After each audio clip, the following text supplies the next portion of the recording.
Now, I would go back and say SoftBank has pledged to spend $100 billion. And as Elon Musk said, they don't have half that money. So, yes, there is a commitment. If anybody, Masayoda's son loves to spend big. So I would, he's famously had the WeWork investment after spending 12 minutes with Adam Newman. So I do agree that there is a lot of money getting thrown around. I will be interested to see, you mentioned that Nippon Steel, its bid for U.S. Steel. That's under regulatory review right now via the FTC.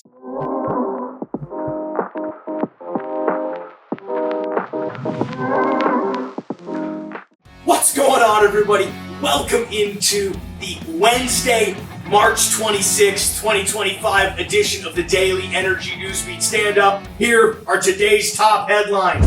First up, who, how much, and what countries are investing in the U.S. since Trump took office? Interesting one here. Next up, new study shows Biden EPA overstated climate costs, confirms CO2 and warming benefits in the most obvious headline of 2025. Who would have thought that? We're going to fly up to Alaska. Alaska seeks South Korean investors for its $44 billion LNG project. Best be calling Reese Energy Consulting to help out with that. Absolutely. Next up, BP's Megadeal approved, and is the West back in Iraq? Super interesting here about what's going on with BP and Iraq. Finally, in the news segment, states using climate lawfare are pushing and undermining federal energy push. Super interesting. Stu will then toss it over me. I will quickly cover what happened in the oil and gas markets today and touch a little bit on the API's surprising draw in their crude oil inventory guesstimates. As always, I am Michael Tanner, joined by Stuart Turley in the flesh. Great to see you as always. Hey, and tomorrow we're on field. Yes, tomorrow's going to be great. We are on site. If you've ever wanted to become Billy Bob Thornton from Landman, we're going to be out showing off a little bit at one of our great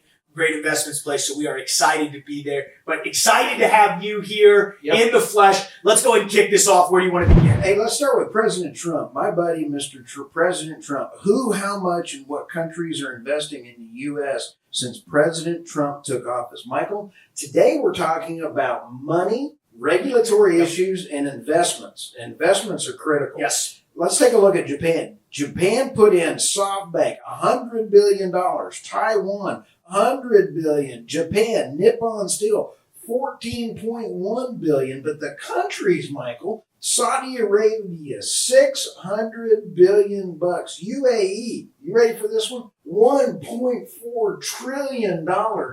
It's with a T. That's with a big T. I thought you were doing a timeout. I'm like, oh, it's not Batman. And then you have the UAE for $20 billion or up to $40 billion in some posts. But some of the biggest news comes from Peter St. Anjons. He is I follow him on X. Please go follow him. He has pointed out that the key to the Trump's tariff success is a carrot and not a club. And why are all these people jumping in? Because of the regulatory things going on. When you invest in manufacturing in China, they steal your technology and then they rob you blind. That's why everybody's lining up to come to the United States, because we're not going to rob you blind anymore. This is pretty cool. No, I mean, these are some big numbers. Now, I would go back and say SoftBank has pledged to spend $100 billion. And as Elon Musk said, they don't have half that money. So, yes, there is a commitment. If anybody, Masayoda's son loves to spend big. So I would, he's famously had the WeWork investment after spending 12 minutes with Adam Newman. So I do agree that there is a lot of money getting thrown around. I will be interested to see, you mentioned that Nippon Steel, its bid for U.S. Steel. That's under regulatory review right now via the FTC. It was not looked favorably upon by the old FTC. I think what's interesting, though, is this new federal trade commissioner is not actually that far to the right of where Lena Khan was. And on something like this, you could argue there are national security implications with having one of our fewest homegrown manufacturers being bought out by a foreign country. Now, obviously it's Japan. Japan is not an adversary when it comes to that. But I do think it'll be interesting there, and I will see, we will see where that comes down. I think some of these other numbers that you mentioned, $600 billion from Saudi, $1.4 trillion from the UAE. Holy smokes, South Korea and the UAE, again, specifically for real estate, that's a little bit different. I think some of the Saudi and UAE money is not all pegged for energy, but the investment's coming in heavily. And I think that's a signal that at least America's going to be a place of deregulation, and you're going to be able to invest very easily. Now, the question is, are the returns in the United States going to be there relative to some of the other global markets? I think that remains to be seen. Absolutely. Hey, let's go to the next story here. This all goes around the Biden's EPA overstated climate cost and confirmed CO2 warming benefits. I'm shocked. Really, holy smokes. This is on the edge of our great Secretary Wright discovering that they buried the report from President Biden and saying, wait a minute, the LNG exports were banned and he didn't even know about it. This is on top of that. Interesting, reanalysis of the larger data set yielded significantly different results than previous studies. The study found adaptations from CO2 fertilizer have beneficial effect on crop yields, which I had noted before. This is an amazing turn of events, and people are tired of faulty reporting, burying reports, and hiding it for investment reasons. This is playing on big time. Yeah, well, I'm shocked. Actually, what's funny is, Biden claimed he didn't know about it, yet he read it 3 times and actually was hosting a show about it. He'd forgotten that he was. But I do think it's interesting. You mentioned this extended crop yields, absolutely unbelievable. I think that's the dirty little secret about increased CO2 is the increase of greenery that happens. Now, obviously, there's a place of, we talk about in economics, the amount of differential margin of returns. Not quite sure if any of that stuff is necessary. But, it is interesting. Am I shocked that they're, overstating the costs and underplaying the significance of CO2? No, absolutely. But here's the thing, and that is when you go by and you define CO2 as a pollution, that's where Lee Zeldin's getting most of his regulatory pull from, because the Biden administration plugged that in and said CO2 is a pollutant and you must mandate it and you must wipe it out. Well, is it plant food or is it a pollutant? I have no idea. All right, let's jump to the next one. Alaska seeks South Korean investors for its $44 billion LNG project. This is huge. Dunleavy and other Alaska state representatives, energy officials have been touring American North Asian allies, Japan, Taiwan, and South Korea to pinch the benefits of Alaska's LNG. This is just another great story of investing in the United States LNG march that we see going on. Yeah, I find it unfortunate that we're having to go to other countries to pitch this. We should be investing the United States in this type of stuff. But, there is strong support from the Trump administration, who, this article does point out has been pressing Japan and South Korea to buy more LNG, which is really a way to reduce their trade deficit with Asian allies. So, I see what the thing is there. Now, the Taiwan state-held oil and gas company CPC Corporation has gone ahead and signed a letter of intent to invest in the LNG project and buy from it, which is also part of a move to which is huge because, we know how important Taiwan is to China and the implications surrounding that. So you bet. So, hey, let's go with some really good geopolitical stuff around here. With BP's Megadeal approved, is the West back in Iraq?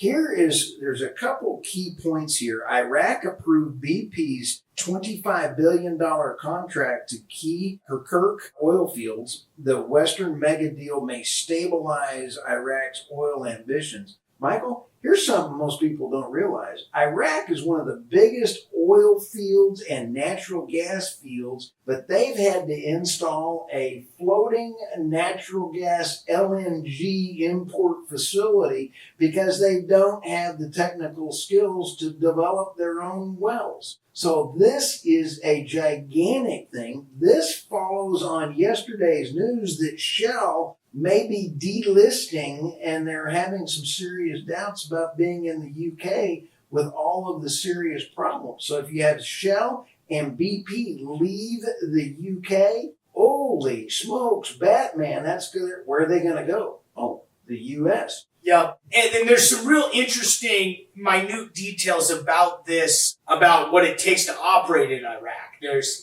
It's basically a huge water flood. And if you know anything about water flood, you need a lot of water to move oil. You need a lot of water to move a little bit of oil. And when you've got a lot of oil down there, it is a technical deal. Yeah, so I think there is somewhere someone was saying, in this article that the water injection basically needs to equate for about 2% of the combined flow of the Tigris and the Euphrates River, which is pretty unbelievable, and about 6% during the low season. So this does require a lot of water. Like you said, the technical requirements of this is crazy. It's why they've had to resort to some offshore stuff. But I do think this is very interesting.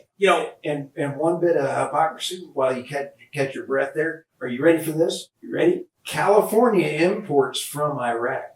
And this is absolutely hilarious. So question here. Yes. It's long been talked about that BP would consider moving their listing from their main listing from the London Stock Exchange to somewhere in the United States, whether it's, I assume the New York Stock Exchange, maybe the yet to be created Texas Stock Exchange, which I promise you, if that comes to fruition, Energy Newsbeat's listed. We're taking Energy Newsbeat public via the Texas Stock Exchange. I promise you guys that we will do that. But my question to you is, let's just say they go through with really diving deep into Iraq. Is that going to hurt them when they try to look to list on the stock exchange here in the United States? Are they going to get penalized? Maybe not by investors, but obviously by the government. That one is a good question because the United States buys from sanctioned countries anyway. So, you sit back and kind of go, they may be a sanctioned country. Take a look at California and New York and everybody else. They're buying outside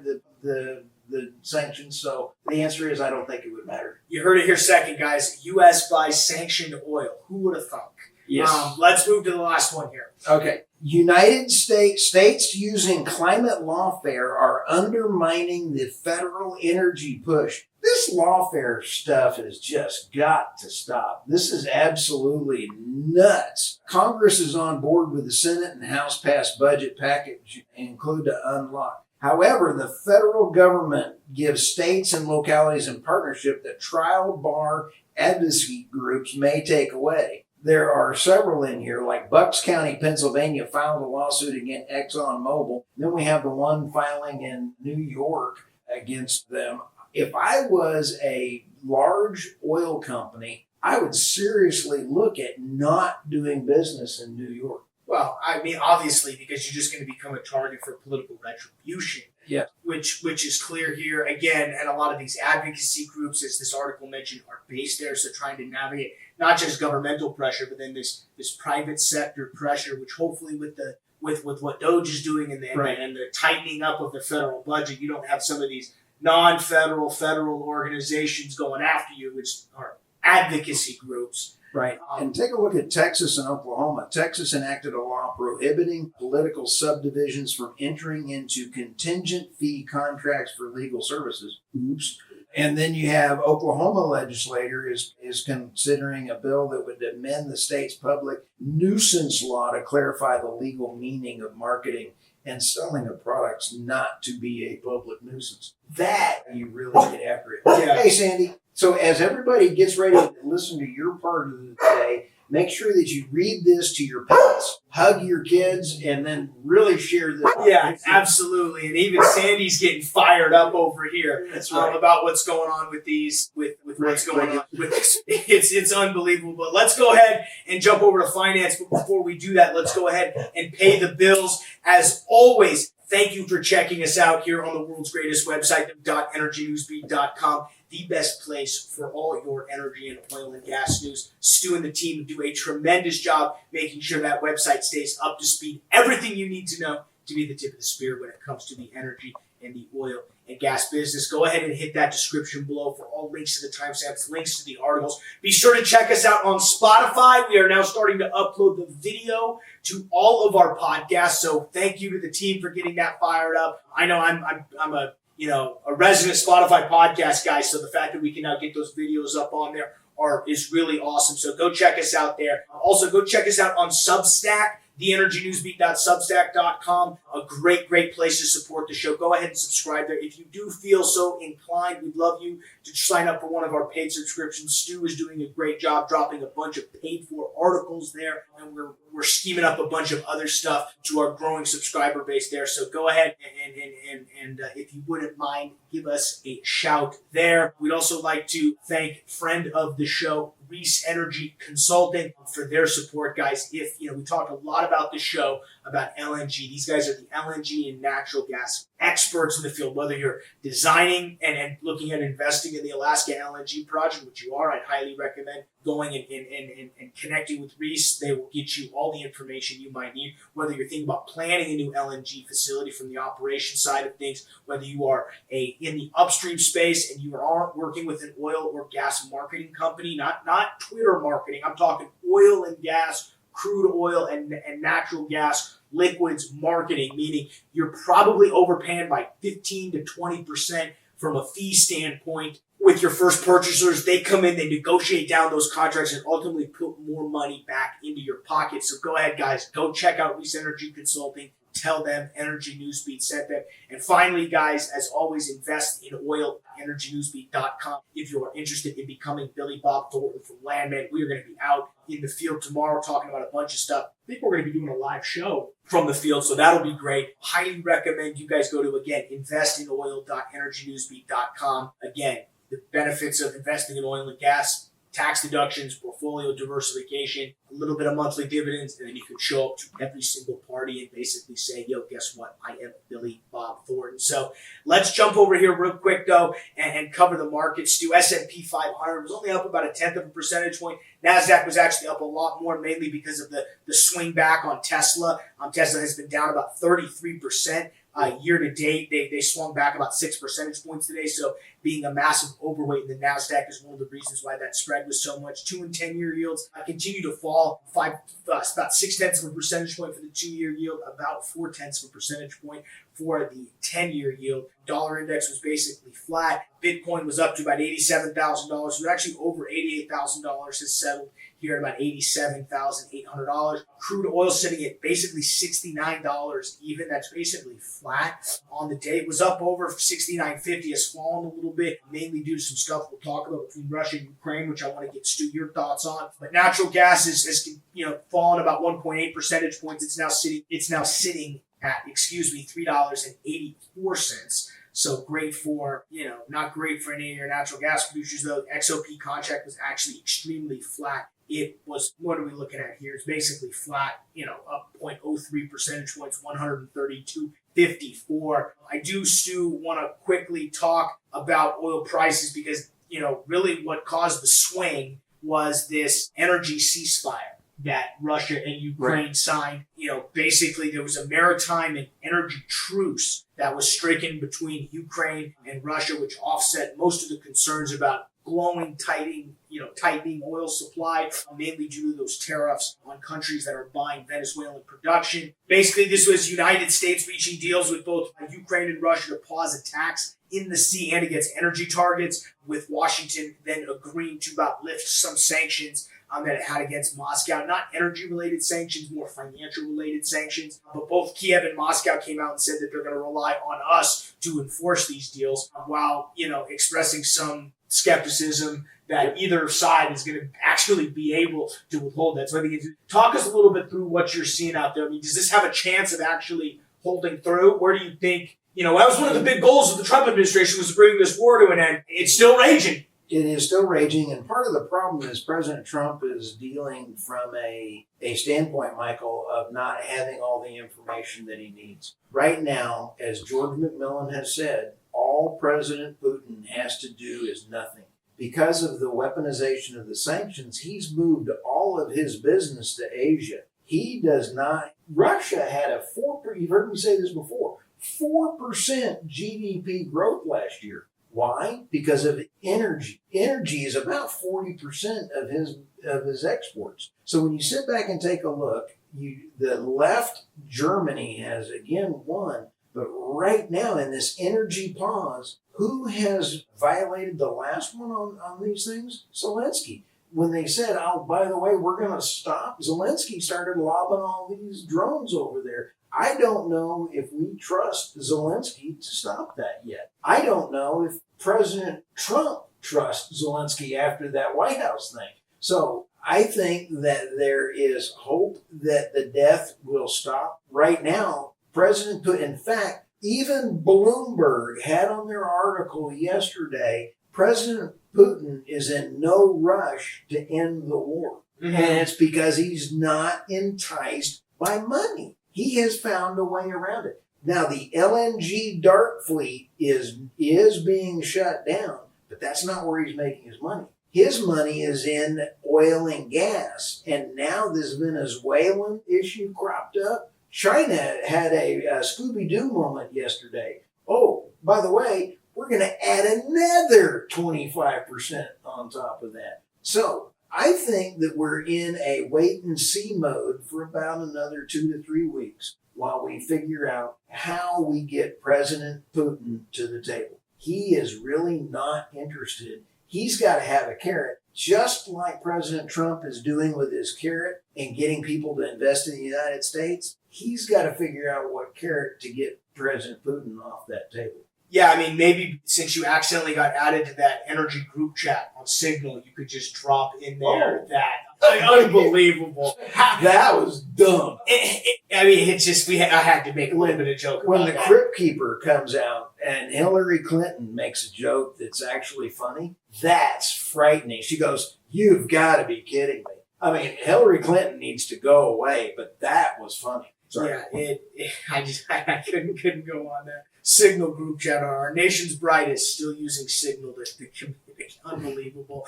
Finally, Stu, last thing we've got here is API crude oil inventories. That was kind of the only other thing that I think pulled prices up. 4.6 million barrel draw is estimated by the API. That's big. As you guys listen to this on Wednesday morning, you will be seeing at 10 a.m. The crude oil inventory report from the EIA. So if it's anything bigger or smaller, that will move markets. But that's really about the only other thing I saw today, Stu. I think it's, on the oil side, it's a little bit all quiet on the Western Front. We covered the royalty sell by Oxy. I think they're gearing up for a lot of different changes as we talked about, but, not really seeing anything too scary on that front. So we will keep you guys abreast. This was fun. It's always fun getting together, seeing you in person. What else? What are we missing today? What are you thinking about? Oh, I'm just trying to take a look and see about how we can export energy and really take the United States to President Trump's looking at energy and taking control of the nuclear power plant in Ukraine caused me to start thinking about this from a whole new level of, oh, by the way, energy as a service. That's a whole new paradigm shift. I think it could be a very good thing for the United States. Yeah, no, absolutely, guys. Well, hey, we appreciate you guys checking us out here on the world's greatest podcast. As always, EnergyNewsBeat.com. For Stuart Turley, I'm Michael Tanner. We'll see you tomorrow, folks.